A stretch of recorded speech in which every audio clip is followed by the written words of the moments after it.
welcome back subscribers to another Sunday speed paint, back on to the 100 OCs, since these guys do take me a little bit longer to do, and I like to generally have at least 5 of these for you guys to see so that I can talk about them. I've compiled together about 7 or 8 of them here today, so let's get started with my first OC of the day. First up, we have my OC Argo, which is actually the first ever amp wave I've ever owned, and I didn't even know about them until I found them. I had actually adopted them through Amino, and the creator of the species is over on Twitter. I am not familiar with them yet, but I have been doing some more research when trying to figure out the structure of them, because these are sound-based creatures that are heavily communication-based, and their ears have speakers, the palms of their hands, and I think those are the ankle joints have them, and their tails are kind of how they communicate, which there's 2 different types of, I think they're adapters, which is positive and negative ends, which apparently some amp waves things that I read on their character sheet is that they have, if they have technology, they can give life to new amp waves, and I thought that was fascinating. And apparently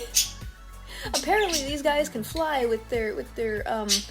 sound waves from their palms, but not very much. But I thought that was super cool, and there are apparently gods in this universe. Obviously my character is not one of these, but I thought that was fascinating. And they even have their own planet that is light years away, and holograms casted by their gods is how they have day and night cycles, and it's fascinating. And then they also have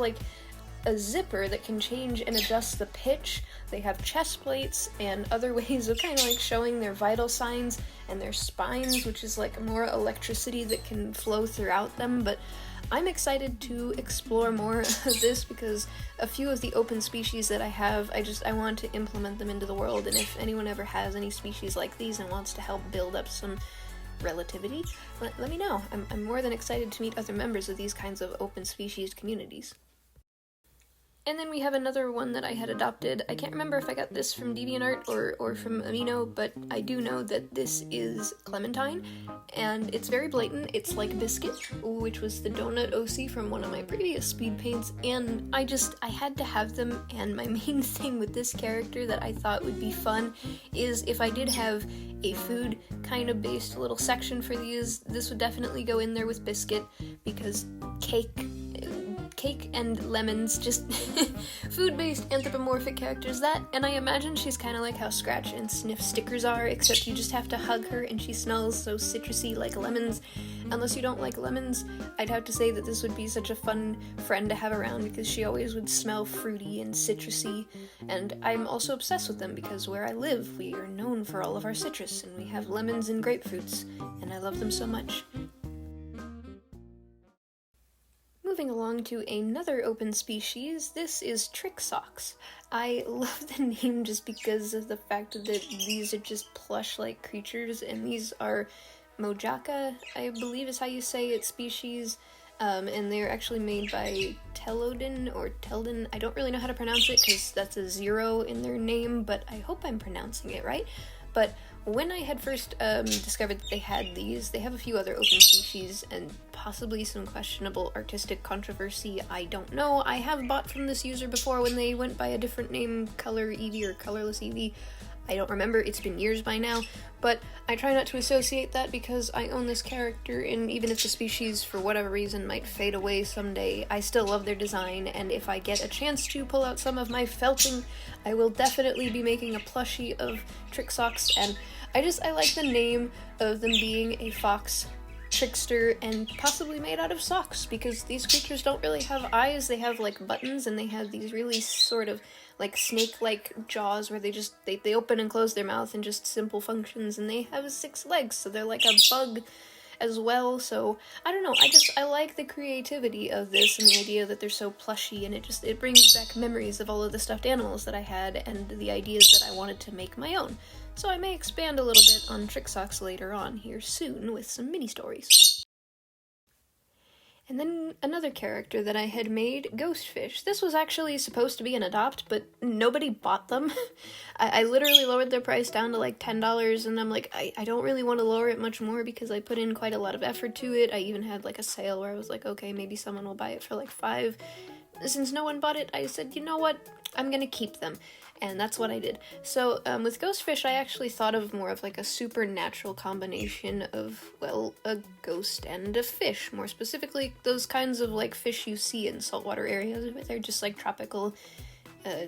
striped orange and white with a little bit of black. But for some reason, I thought more of a ghostly feature and kind of contrasting, I think it is, with purple. But I had trouble redrawing them because when I had drawn this character the first time, I actually used a overlay and I drew over the lines that I had with white instead of drawing with white like I did here, and the sort of fade that I have going on their tail from dark to light was really hard to kind of figure out with the redesign of them, so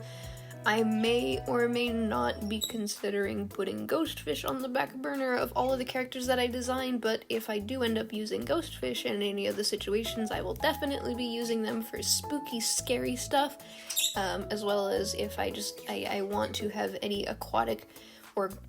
other kinds of realms, I will definitely be including them in that group. Since I have so many characters, I want to find a place for all of these characters, which is why I'm making every single one of them new reference sheets so that I can compile them together in a lovely group shot for later on, and it's fun to see them all redesigned. Up next we have Tawny, which is a part of the Mystic Hat species over on Instagram. I believe these are a closed species. And for those who are ever wondering how I get some of the heights of my characters now, I am recently overlaying some of my characters that I've already drawn to get an idea. Sometimes I just don't do it and I just go with the wind, but I'm trying to get better about proportions so that when I finish all 100 of these characters, I can line them up from the tallest to the shortest and I can see where they all fit. And besides height, I'm also trying to categorize them because I have a lot of closed and open species that are thrown in with the mass majority of my characters that are a part of the Dawn of Gales, Twilight of Serpents, and various other characters for just fun, like how I have Biscuit and Clementine who would fit more in a food-based setting, or some of my other characters that are like space aliens, or, you know, like how Spice is a protogen and is a part of an open species versus some of my characters like Tawny here, who are a part of a closed species. I want to kind of see the range that I have of these characters that I have over the years, because they're all, in a way, they're kind of like little children that I have part of a family in different ways, so writing different stories for them, bringing them to life is something that I enjoy the most of, and I'm more than happy to share this with you guys so you can see all of the characters that I have made or gotten over the years. In line with more of the Mystic Hat species, here we have Zane. I love them so very much. When I saw their orange color scheme, I don't know what it is, but I think my new favorite color has slowly become orange. It used to be blue, but now I'm obsessed with it, which is another reason why I got Spice, because Spice is orange. Vixie is slightly orange. I didn't realize that I'm leaning towards orange color schemes with some of my characters, and I love it so much because the more that I see some of these characters made by other content creators, it makes me realize like how limited my color palettes used to be, and getting to redesign them in my art style and mess around with these colors has helped me to learn and establish new ways and techniques and color palettes that I never thought I could do before. With Zane here, this especially goes with the fact that a part of the Mystic Hat species, they have these glorious like see-through faded tails that they have sparkles all throughout them, and I love it so much, as well as also something with their body types is like the layers of hair and the patterns of stripes and dots and many different shapes has helped me to kind of discover different patterns that look nice that aren't completely overkill and hot topic-y and edgy like I used to do with some of my characters. If you guys haven't seen the concept art, shameless plug, you guys can check out my Patreon to see how Diesel used to look like a rainbow monster.